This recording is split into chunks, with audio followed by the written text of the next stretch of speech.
A lot of familiar faces in the room, a lot of new faces. And President Trump is back, and the golden age of America has most definitely begun. The Senate has already confirmed 5 of President Trump's exceptional cabinet nominees: Secretary of State Marco Rubio, Defense Secretary Pete Hegseth, CIA Director John Ratcliffe, Homeland Security Secretary Kristi Noem, and Treasury Secretary Scott Bessent. It is imperative that the Senate continues to confirm the remainder of the president's well-qualified nominees as quickly as possible. As you have seen during the past week, President Trump is hard at work fulfilling the promises that he made to the American people on the campaign trail. Since taking the oath of office, President Trump has taken more than 300 executive actions, secured nearly $1 trillion in U.S. investments, deported illegal alien rapists, gang members, and suspected terrorists from our homeland, and restored common sense to the federal government.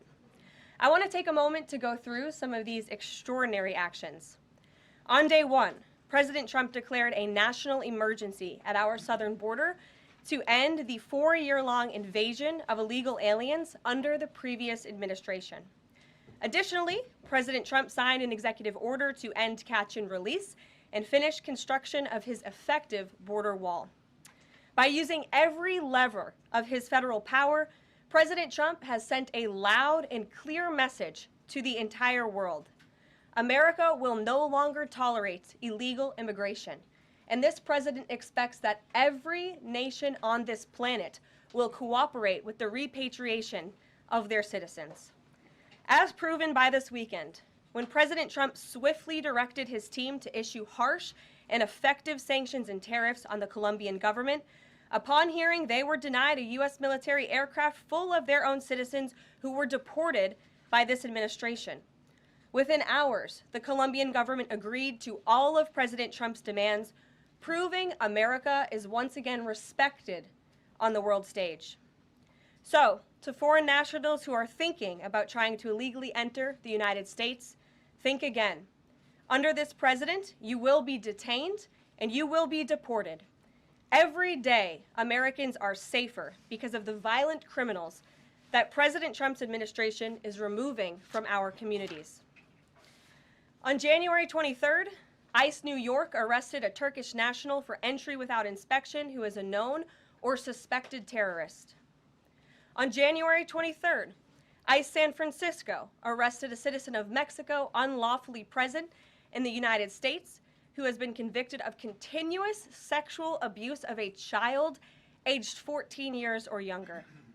ICE St. Paul has arrested a citizen of Honduras who was convicted of 4th-degree criminal sexual conduct with a minor. ICE Buffalo arrested a citizen of Ecuador who has been convicted of rape.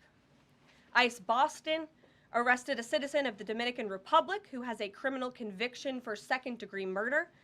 This criminal was convicted of murder for beating his pregnant wife to death in front of her 5-year-old son. And ICE St. Paul also arrested a citizen of Mexico who was convicted of possessing pornographic material of a minor on a work computer.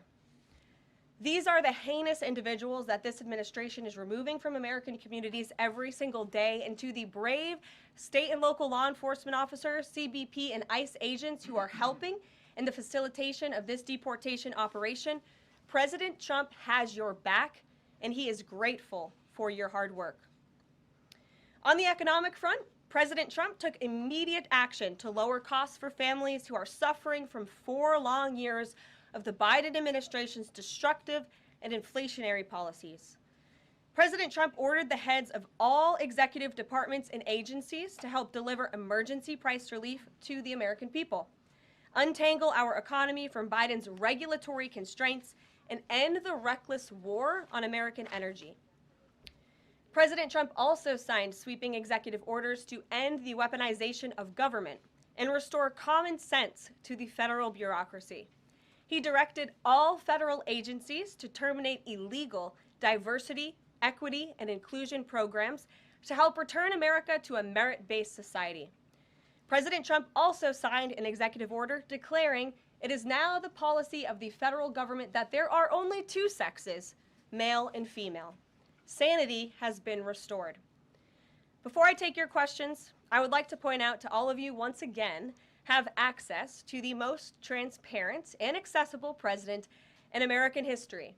There has never been a president who communicates with the American people and the American press corps as openly and authentically as the 45th and now 47th president of the United States. This past week, President Trump has held multiple news conferences, gaggled on Air Force One multiple times, and sat down for a two-part interview on Fox News, which aired last week. As Politico summed it up best, Trump is everywhere again. And that's because President Trump has a great story to tell about the legendary American revival that is well underway. And in keeping with this revolutionary media approach that President Trump deployed during the campaign, the Trump White House will speak to all media outlets and personalities, not just the legacy media who are seated in this room. Because according to recent polling from Gallup, Americans' trust in mass media has fallen to a record low. Millions of Americans, especially young people, have turned from traditional television outlets and newspapers to consume their news from podcasts, blogs, social media, and other independent outlets. It's essential to our team that we share President Trump's message everywhere and adapt this White House to the new media landscape in 2025. To do this, I'm excited to announce the following changes will be made to this historic James S. Brady briefing room, where Mr. Brady's legacy will endure.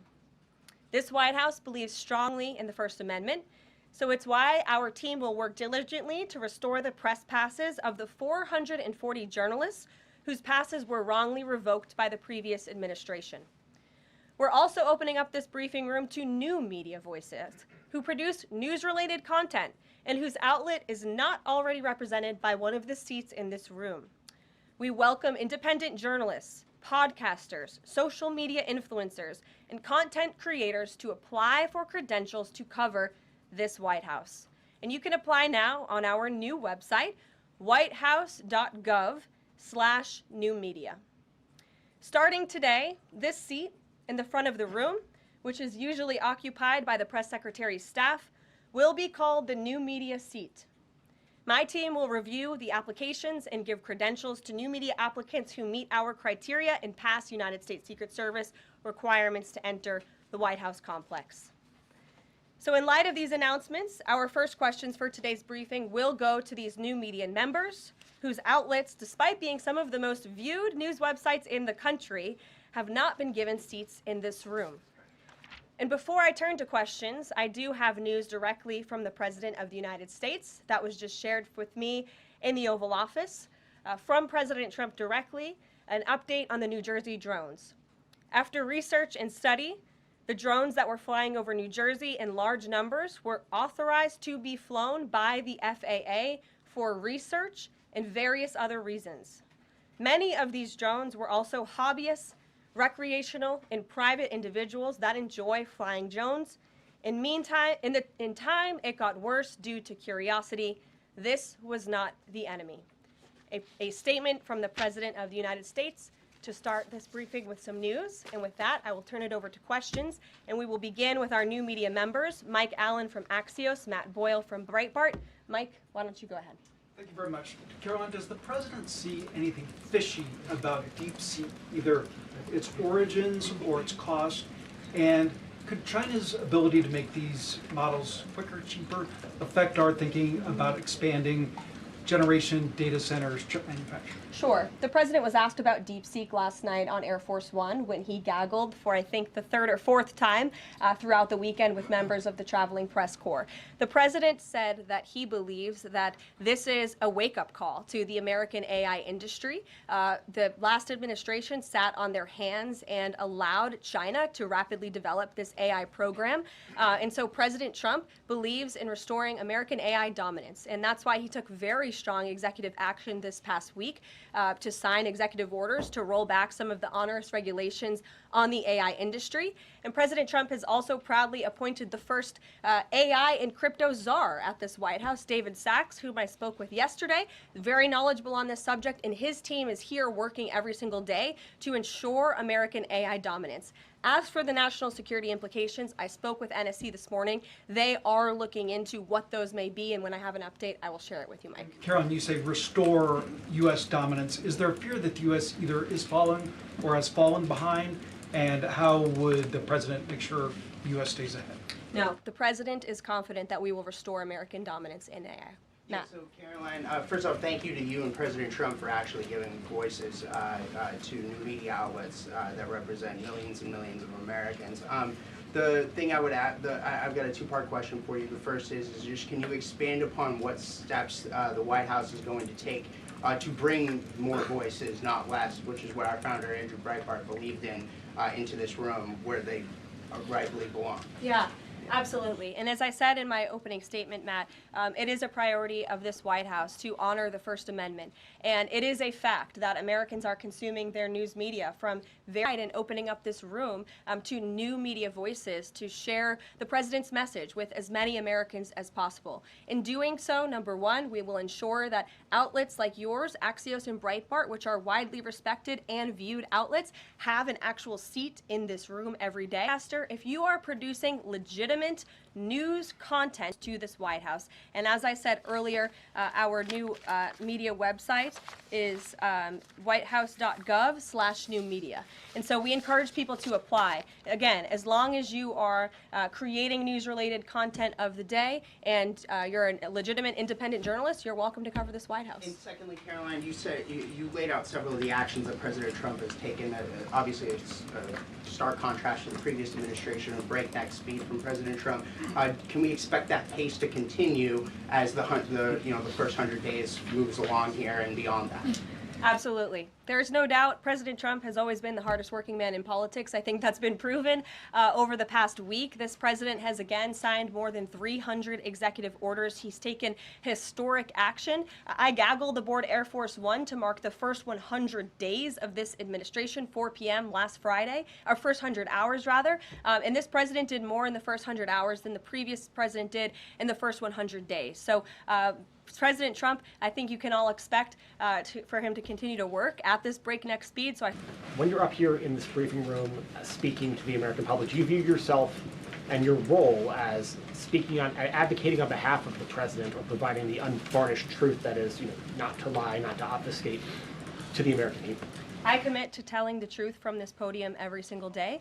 I commit to speaking. You have a president who is implementing policies that are wildly popular with the American people, and that's exactly what this administration is doing. It's correcting the lies and the wrongs of the past 4 years, many of the lies that have been told to your faces in this very briefing room. I will not do that. But since you brought up Truth Seek, I would like to point out while I vowed to provide the truth from this podium, we ask that all of you in this room hold yourselves to that same standard. We know for a fact there have been lies that have been pushed by many legacy media outlets in this country about this president, about his family, and we will not accept that. We will call you out when we feel that your reporting is wrong or there is misinformation about this White House. So yes, I will hold myself to the truth, and I expect everyone in this room to do the same. And Caroline, just on a substantive question, yesterday the White House Office of Management and Budget directed across the board freeze, with some exceptions for individual assistance, we understand, to federal grants. It's caused a lot of confusion around the country among Head Start providers, among providers services to homeless veterans, Medicaid providers, states saying they're having trouble accessing the portal. Could you help us clear up some of the confusion, Yes. give some certainty to folks, and also is that uncertainty, how does that uncertainty service the president's voters? Well, I think there's only uncertainty in this room amongst the media. There's no uncertainty in this building. So let me provide the certainty and the clarity that all of you need. This is not a blanket pause on federal assistance and grant programs from the Trump administration. Individual assistance, that includes, I'm not naming everything that's included, but just to give you a few examples, Social Security benefits, Medicare benefits, food stamps, welfare benefits, assistance that is going directly to individuals will not be impacted by this pause. And I want to make that very clear to any Americans who are watching at home who may be a little bit confused about some of the media reporting. This administration, if you are receiving individual assistance from the federal government, you will still continue to receive that. However, It is the responsibility of this president and this administration to be good stewards of taxpayer dollars. That is something that President Trump campaigned on. That's why he has launched DOGE, the Department of Government Efficiency, who is working alongside OMB. And that's why OMB sent out this memo last night, because the president signed an executive order directing OMB to do just this. And the reason for this is to ensure that every penny that is going out the door is not conflicting with the executive orders and actions that this president has taken. So what does this pause mean? It means no more funding for illegal DEI programs. It means no more funding for the Green New scam that has cost American taxpayers tens of billions of dollars. It means no more funding for transgenderism and wokeness across our federal bureaucracy and agencies. No more funding for Green New Deal social engineering policies. Again, individual assistance, you will continue to receive that. And President Trump is looking out for you by issuing this pause because he is being good steward of your taxpayer dollars. Thanks, Caroline. Sure. How long is this pause going to last, and how is the Trump administration recommending that organizations that rely on federal funding make payroll, pay their rent in the meantime? It is a temporary pause, and the Office of Management and Budget is reviewing the federal funding that has been going out the door. Again, not for individual assistance, but for all of these other programs that I mentioned. I also spoke with the incoming director of OMB this morning, and he told me to tell all of you that the line to his office is open for other federal government agencies across the board, and if they feel that programs are necessary and in line with the president's agenda, then the Office of Management and Budget will review those policies. I think this is a very spend money like drunken sailors. It's a big reason we've had an inflation crisis in this country, and it's incumbent upon this administration to make sure, again, that every penny is being accounted for honestly. Why impose this pause with so little notice? Why not give land for the fact that they are about to lose, in some cases, really crucial federal funding, at least for a period of time? There was notice. It was the executive order that the president signed. There's also a freeze on hiring, as you know, a regulatory freeze, and there's also a freeze on foreign aid. And this is, again, incredibly important to ensure that this administration is taking into consideration how hard the American people are working. And their tax dollars actually matter to this administration. You know, just during this pause, DOGE and OMB have actually found that there was $37 million that was about to go out the door to the World Health Organization, which is an organization, as you all know, that President Trump, with the swipe of his pen in that executive order, is no longer wants the United States to be a part of. So that wouldn't be in line with the president's agenda. DOGE and OMB also found that there was about to be 50 million taxpayer dollars that went out the door to fund condoms in Gaza. That is a preposterous waste of taxpayer money. So that's what this pause is focused on, being good stewards of tax dollars. And so this doesn't affect Meals on Wheels or Head Start or disaster aid? Again, it does not affect individual assistance that's going to Americans. To follow up on Nancy, do you think there will be a list of who is affected and how much money is affected? How will these contractors and organizations know if they are actually having their funding frozen? And then secondly, if you're willing, can you just clarify, is the end goal of this to essentially challenge Congress or to prove that the president can withhold federal funding? In other words, is this an attempt to pick a fight to prove that he can do this? No, absolutely not. As it says right here in the memo, which I have, and I'd encourage all of you to read it, it says the American people elected President Trump to be the president of the United States and gave him a mandate to increase the impact of every federal dollar. This memo requires federal agencies to identify and review all federal financial assistance programs and supporting activities consistent with the president's policies and requirements. The American people gave President Trump an overwhelming mandate on November 5th, and he's just trying to ensure that the tax money going out the door in this very bankrupt city actually aligns with the will and the priorities of the American people. So will there be a line? Yes. Welcome. You look great. You're doing a great job. You talked about transparency, and some of us in this room know how just transparent President Trump has been the last 5 or 6 years. I think you'll do the same. My question is, do you think this latest incident with the president of Colombia is indicative of the global, powerful respect they have for President Trump moving forward, not only to engage in economic diplomacy with these countries, but also world peace? Absolutely. I'll echo the answer that the president gave on Air Force One last night when he was asked a very similar question by one of your colleagues in the media. This signifies peace through strength is back. And this president will not tolerate illegal immigration into America's interior. And he expects every nation on this planet, again, to cooperate with the repatriation of their citizens who illegally entered into our country and broke America's laws. Won't be tolerated. And as you saw, the Colombian government quickly folded and agreed to all of President Trump's demands. Flights are underway once again. Two questions on deportations, if I may. President Trump had said on the campaign trail that he would deport pro-Hamas students who are here on visas. And on his first day in office, he signed an executive order that said, quote, the U.S. must ensure that admitted aliens and aliens otherwise already present in the U.S. do not bear hostile attitudes towards its citizens, culture, government, institutions, or founding principles.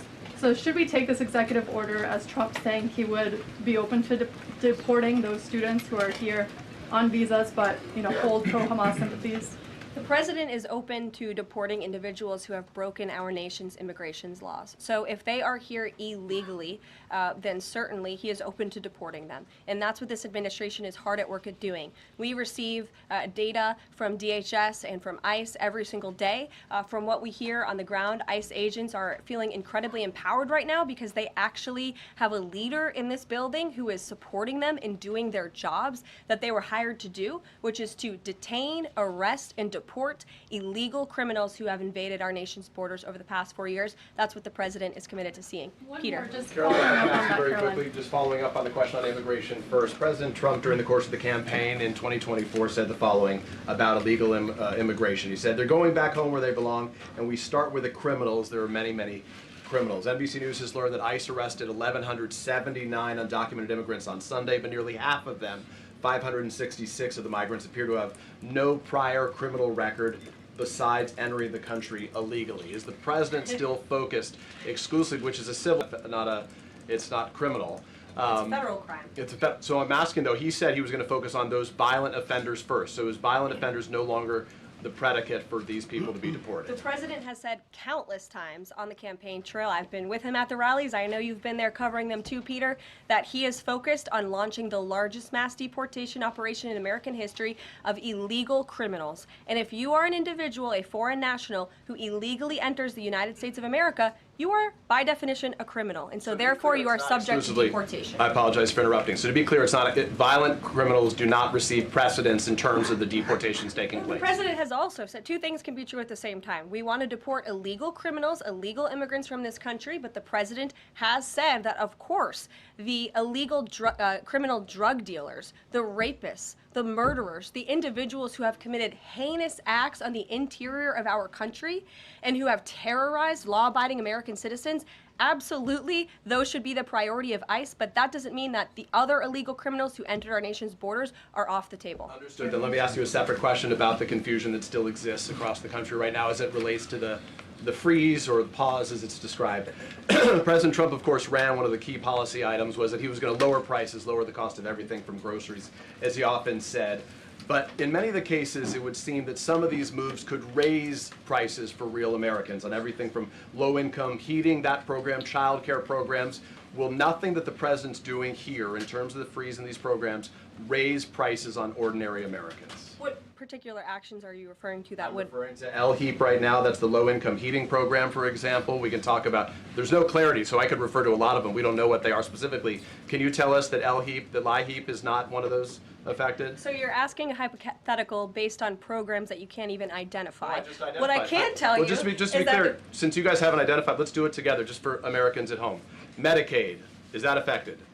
I gave you a list of examples: Social Security, Medicare, welfare benefits, food stamps that will not be impacted by this federal pause. I can get you the full list after this briefing from the Office of Management and Budget. But I do want to address the cost cutting. because that's certainly very important, and cutting the cost of living in this country. President Trump has taken historic action over the past week to do that. He actually signed a memorandum to deliver emergency price relief for American families, which took a number of actions. I can walk you through those. He also repealed many onerous Biden administration regulations. We know over the past 4 years, American households has been essentially taxed $55,000 in regulations from the previous administration. President Trump, with the swipe of his pen, rescinded those, which will ultimately put more money back in the pockets of the American people. So deregulation is a big deal. And then when it comes to energy, I mean, the president signed an executive order to declare a national energy emergency here at home, which is going to make America energy dominant. We know that energy is one of the #1 drivers of inflation. And so that's why the president wants to increase our energy supply to bring down costs for Americans. The Trump energy boom is incoming, and Americans can expect that. Thank you. Caroline, I think some of the confusion may be here with this pause on federal funding. You've made it clear you're not stopping funds that go directly to individuals, but there certainly are lots of organizations that receive funding and then may pass along a benefit. Meals on Wheels, for one. They provide meals for over 2.2 million seniors.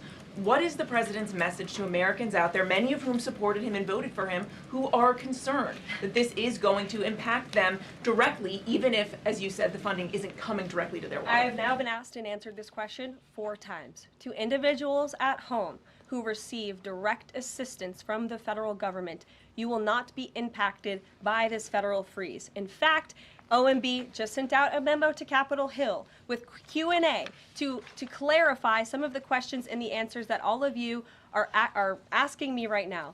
Again, direct assistance will not be impacted. I've been asked and answered about this OMB memo. There's many other topics of the day. Jackie Heinrich. Indirect assistance, Caroline, if it's going to another organization and then trickling down. Direct assistance that is in the hands of the American people will not be impacted. Again, as I said to Peter, we will continue to provide that list as it comes to fruition. But OMB right now is focused on analyzing the federal government's spending, which is exactly what the American people elected President Trump to do. And one question on immigration, Caroline, on immigration. Of the 3,500 arrests ICE has made so far since President Trump came back into office, can you just tell us the numbers? How many have a criminal record versus those who are just in the country illegally? All of them, because they illegally broke our nation's laws, and therefore they are criminals as far as this administration goes. I know the last administration didn't see it that way, so it's a big culture shift in our nation to view someone who breaks our immigration laws as a criminal, but that's exactly what they are. You may have been going with the worst first. They all have a criminal record? And welcome to the briefing If they room. broke our nation's laws, yes. Details for figures like John Bolton, Pompeo, Brian Hook. Senator Tom Cotton said that he's seen the intelligence and the threat from Iran is real for anyone who played a role in Soleimani's strike. He voiced concern it wouldn't just impact those individuals, but potentially their family, innocent bystanders, friends, anyone who's near them when they're out in public. Is the president open to reconsidering his decision?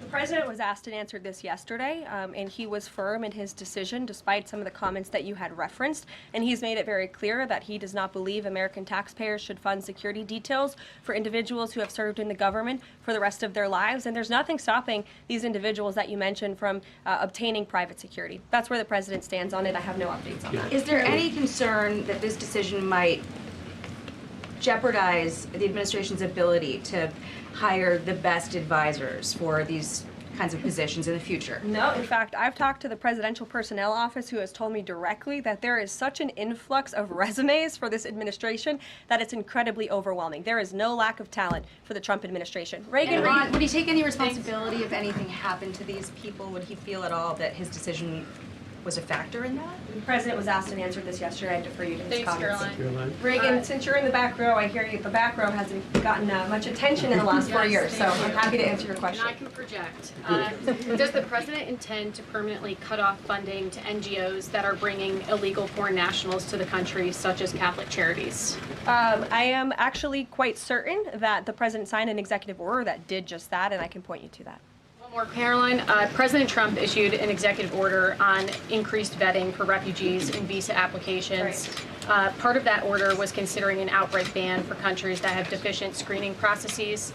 Has the president considered yet which countries might fall into this category? Are countries like Afghanistan or Syria under consideration for a full ban? Yeah, so the president signed an executive order to streamline the vetting for visa applicants and for illegal immigrants in this country who are coming, of course, from other nations. It also directed the Secretary of State to review the process and make sure that other countries around the world are being completely transparent with our nation and the individuals that they are sending here. And so the Secretary of State has been directed to report back to the president. I haven't seen that report yet. We've only been here for a few days.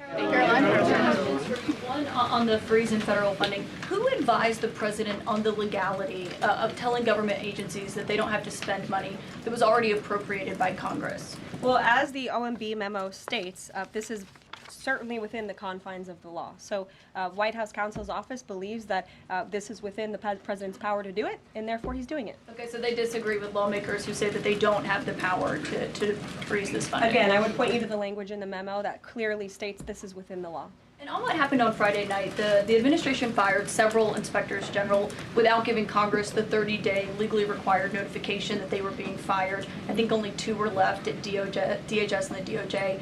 And then yesterday we saw several prosecutors, I believe 12, fired from the Justice Department who worked on the investigations into the president. As you know, they are career prosecutors, therefore they are afforded civil service protections. How is the administration deciding which laws to follow and which ones to ignore? So it is the belief of this White House and the White House counsel's office that the president was within his executive authority to do that. He is the executive of the executive branch, and therefore he has the power to fire anyone within the executive branch that he wishes to. There's also a case that went before the Supreme Court in 2020, Scala Law LLC versus the Customs, Bureau Protection. I would advise you to look at that case, and that's the legality that this White House was resting on. So you're confident that if they bring lawsuits against you, those prosecutors who were fired, that they will succeed? We will win in court. And yes. did he personally direct this, given they worked on the classified documents investigation and the election interference investigation? This was a memo that went out by the Presidential Personnel Office, and the president is the leader of this White House. So yes. Yes. Karoline. Sure. Thank you. Congrats on your first day behind the podium. Thank you. President Trump ended funding for UNRWA, and also both were decisions that the previous administration had reversed. So here's my question. Will there be an investigation into who gave the previous administration this terrible advice? Well, that's a very good point. I haven't heard discussions about such an investigation, but it wouldn't be a bad idea considering that the Houthis certainly are terrorists. They have launched attacks on U.S. naval ships across this world, and so I think it was a very wise move by this administration to redesignate them as a terrorist group, because they are, and I think it was a foolish decision by the previous administration to do so. As for an investigation, I'm not sure about that, but it's not a bad idea. Josh. Thank you for the question. I appreciate it. Can you give us an update on the president's plans for his tariff agenda? He spoke a lot about this yesterday, and there's a couple of dates coming up that he's spoken to. Number one, February 1st, he's alluded to both the potential for tariffs for Canada and Mexico, but also China to take effect on those days. What's he thinking about that? Yeah. Should those countries expect that on the Again, first? he was asked and answered this question this past weekend when he took a lot of questions from the press, and he said that the February 1st date for Canada and Mexico still holds. The China 10% tariff that he also had mused about last Tuesday going into effect on the same day. Yeah, the president has said that he is very much first. Yesterday he talked also about sectoral tariffs on, for instance, pharmaceuticals as well as semiconductor computer chips. He talked about steel, aluminum, and copper. What's the timeline on those? Is that a similar sort of coming days thing? Yeah, so when the president talked about that in his speech yesterday, that actually wasn't a new announcement. That was within a presidential memorandum that he signed in one of the first days here in the White House on his America First trade agenda. So there's more details on those tariffs in there. As far as a date, I don't have a specific date to read out to you, but the president is committed to implementing tariffs effectively, just like he did in his first term. Finally, he also was asked on the plane when he gagged he wanted much bigger than that. Should we understand that these tariffs would add up? You know, in other words, you might have country-specific tariffs like Canada, Mexico, China. You might have sectoral tariffs like on pharmaceuticals, as well as a potential universal tariff on top of that. Do these stack on one or the other, or would one sort of take precedence over another? All I can point you to is what the president has said on this front. The February 1st date for Canada and Mexico, also the China tariff that he has discussed. He rejected the 2.5% tariff. He said that was Phil Wegman. What the Mexicans and Canadians have done so far, do you have any comment on whether that has met the bar, what he wants to see on fentanyl? Thank you. I won't get ahead of the president again on advocating to foreign nations on what they should or shouldn't do to get away from these tariffs. The president has made it very clear, again, that he expects every nation around this world to cooperate with the repatriation of their citizens. And the president has also put out specific statements in terms of Canada and Mexico when it comes to what he expects in terms of border security. We have seen a historic level of cooperation from Mexico, but again, as far as I'm still tracking, and that was last night talking to the president directly, February 1st is still on the books. Phil. Thank you, Caroline. Quick programming note and then a question on taxes. Well, in terms of programming, should we expect to see you here every day? How frequently will these press briefings be? It is a good question, April. So look, the president, as you know, is incredibly accessible. First day here, he wanted all of you in the Oval Office. You got a 60-minute press conference with the leader of the free world while he was simultaneously signing executive orders. I may add that's pretty impressive. I don't think the previous office holder would be able to pull such a thing off. So look, the president is the best spokesperson that this White House has, and I can assure you that you will be hearing from both him and me as much as possible. And then a question about tax cuts. The president has promised to extend the tax cuts from the previous term. I'm curious, does the president support corresponding spending cuts as some Republicans have called for in Congress? And will the new Treasury Secretary be leading those negotiations with the Hill as Mnuchin did during the first administration? The president is committed to both tax cuts and spending cuts, and he has a great team negotiating on his behalf, but there's no better negotiator than Donald Trump, and I'm sure he'll be involved in this reconciliation process as it moves forward. Caroline, in the announcement that you made last night on the Iron Dome, it said the president had directed that the United States will build this Iron Dome. Yeah. When you read into the executive order, it seemed short of that. It asked for a series of studies and reports back to him. Can you tell us whether the president has directed this? And if he is this concerned on this issue, why the suspensions that we saw listed by OMB included so many different nuclear programs, non-proliferation programs, programs to blend down nuclear weapons, and so forth? First of all, when it comes to the Iron Dome, the executive order directed the implementation of an Iron Dome. It also, as you said, kind of directed research and studies to see if or how the United States can go about doing this, particularly the Department of Defense. When it comes to the other question that you asked about those specific programs, again, I would say this is not a ban. This is a temporary pause and a freeze to ensure that all of the money going out from Washington, D.C. is aligned with the president's agenda. And as the Office of Management and Budget has updates on what will be kickstarted once again, I will provide those to you. Just to clarify for a sec what you were saying before on Medicaid. It wasn't clear to me whether you were saying that no Medicaid would be cut off. Obviously, a lot of this goes to states before it goes to individuals and so forth. So are you guaranteeing here that no individual now on Medicaid would see a cutoff because of the pause? I'll check back on that and get back to you. John. Thanks a lot, Caroline. As you know, in the first week that the president was in office, signed an executive order as it relates to birthright citizenship, trying to eliminate that.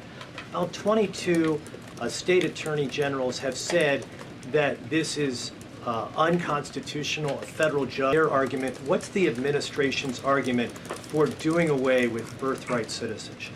The folks that you mentioned have a right to have that legal opinion, but it is in disagreement with the legal opinion of this administration. This administration believes that birthright citizenship is unconstitutional, and that is why President Trump signed that executive order. Illegal immigrants who come to this country and have a child are not subject to the laws of this jurisdiction. That's the opinion of this administration.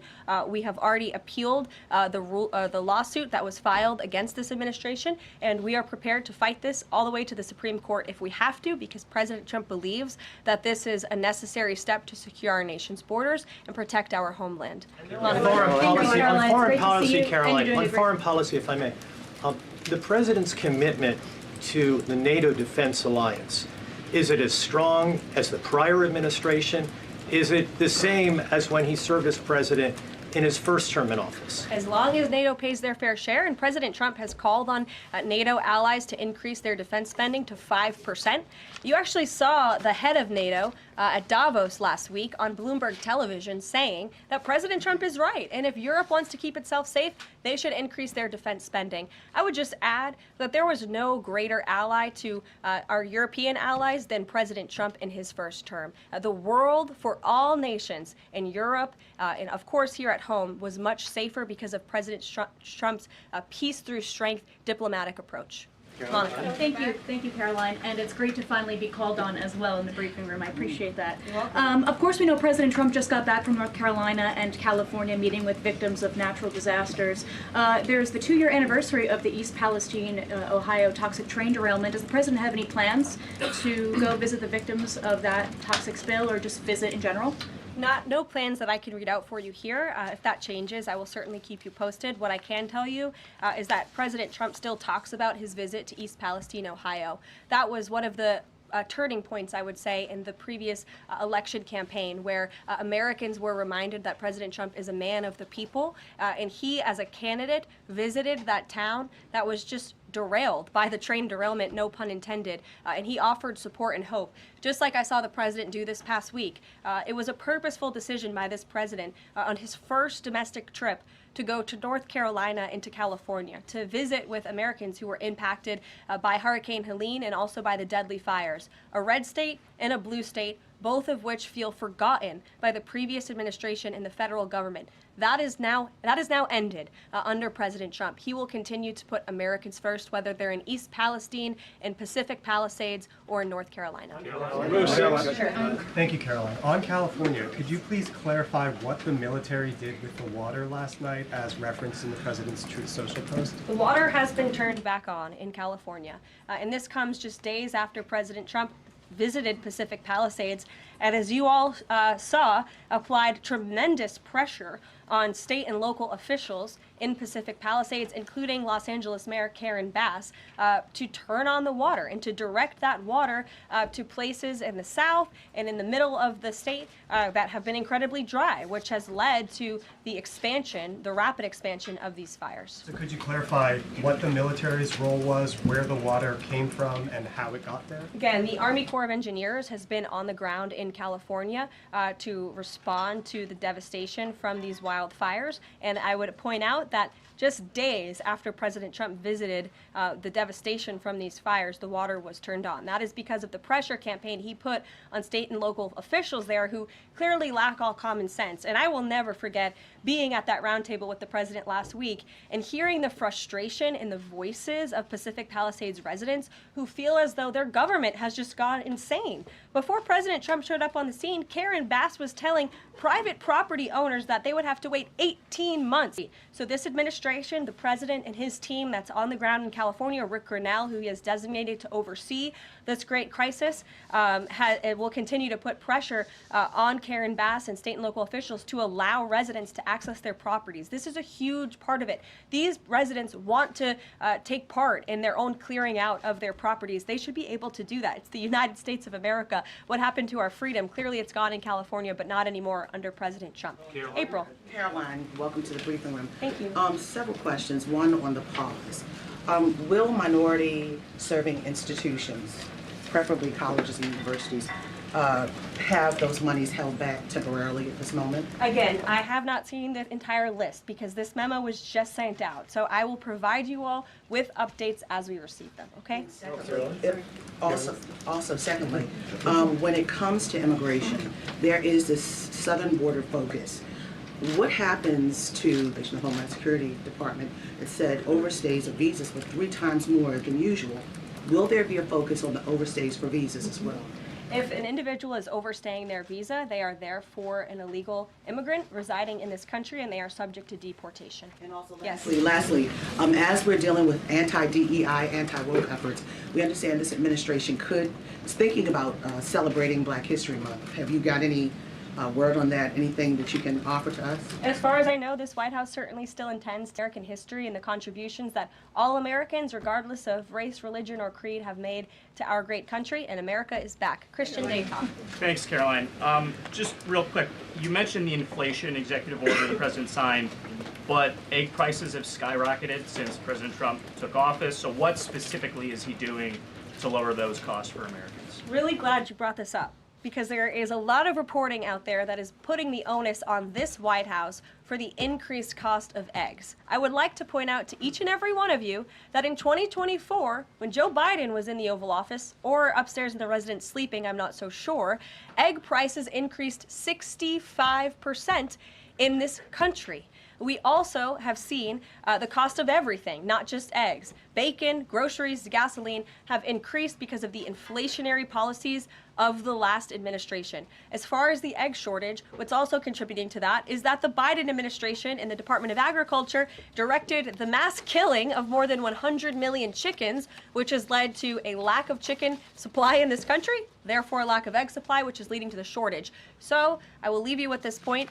This is an example of why it's so incredibly important that the Senate moves swiftly to confirm all of President Trump's nominees, including his nominee for the United States Department of Agriculture, Brooke Rollins, who is already speaking with Kevin Hassett, who's leading the economic team here at the White House, on how we can address the egg shortage in this country. As for costs, I laid out the plethora of ways that President Trump has addressed saving costs for the American people over the past week. He looks forward to continuing to doing that in the days ahead. Thank you. One more border question, Are Caroline. Medicaid portals down in all 50 states? That was good.